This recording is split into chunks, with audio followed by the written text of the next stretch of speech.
Hello दोस्तों, आप सभी का स्वागत है ज्ञान स्टोरी चैनल में। चैनल को सब्सक्राइब कर ले। आप जब कई हजारों साल पुराना इतिहास देखेंगे तो आप कई हैरान कर देने वाली चीजें देखने को मिलेंगी। यहाँ के प्राचीन मंदिरों, किलों व गुफाओं ने हमेशा से ही लोगों को आश्चर्य किया है।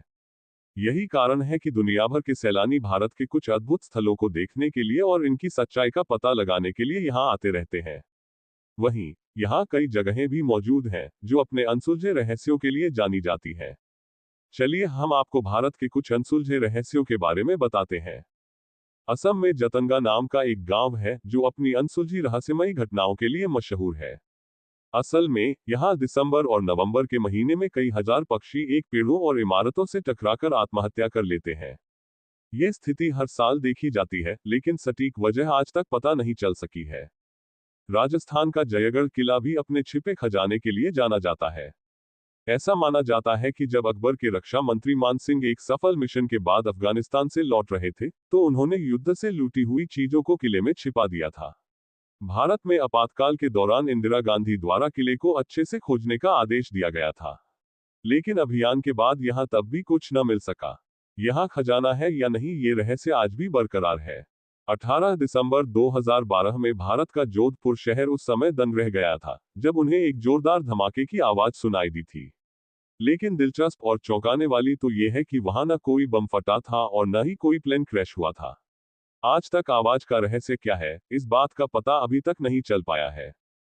लद्दाख में इस जगह को एलियंस का स्पॉट कहते हैं। इस जगह को लेकर ऐसा कहा जाता है कि यहाँ यूएफओ अनआइडेंटिफाइड फ्लाइंग ऑब्जेक्ट को उड़ते देखा गया है। हालांकि इसमें कितनी सच्चाई है इसके बारे में कोई कुछ नहीं कह सकता। ऐसा कहते हैं इस गुफा को एक बड़ी सी चट्टान को काटकर बनाया गया है। दूसरी ओर माना जाता है कि जब बिंबिसार के बेटे ने उन्हें कैद कर लिया था, तब उनकी पत्नी ने बेटे से खजाना छिपाने के लिए इसी गुफा की मदद ली थी। यहाँ एक सांखलिपि में लिखा एक शिलालेख भी मौजूद है। ऐसा माना जाता है कि अगर किसी ने भी इन शिलालेखों पढ़ लिया तो खजाने का द्वार खुल जाएगा।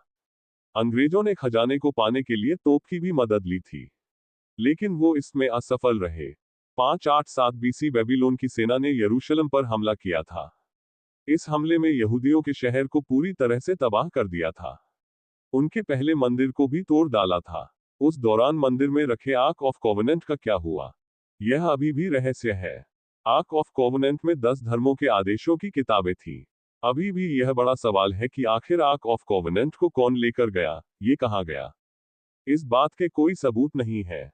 कुछ लोग मानते हैं कि आर्क ऑफ कोवेनेंट को बेबीलोन की सेना यरूशलेम पर कब्जा करने के बाद अपने साथ लेकर चली गई, तो वहीं कुछ लोगों का मानना है कि हमले के पहले ही इसको कहीं छिपाकर रख दिया गया था। जब मसीहा वापस आएंगे तो आर्क ऑफ कोवेनेंट मिल जाएगा।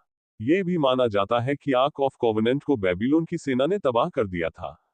बेबीलोन में 2000 साल पहले सच में हैंगिंग गार्डन थे या नहीं, यह अभी तक रहस्य है।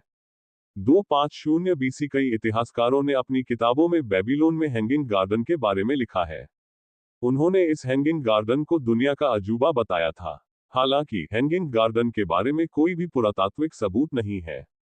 बेबीलोन और वर्तमान इराक में अभी तक हुई खुदाई में हैंगिंग गार्डन होने के कोई सबूत नहीं मिल पाए हैं। अभी तक ये रहस्य बरकरार है।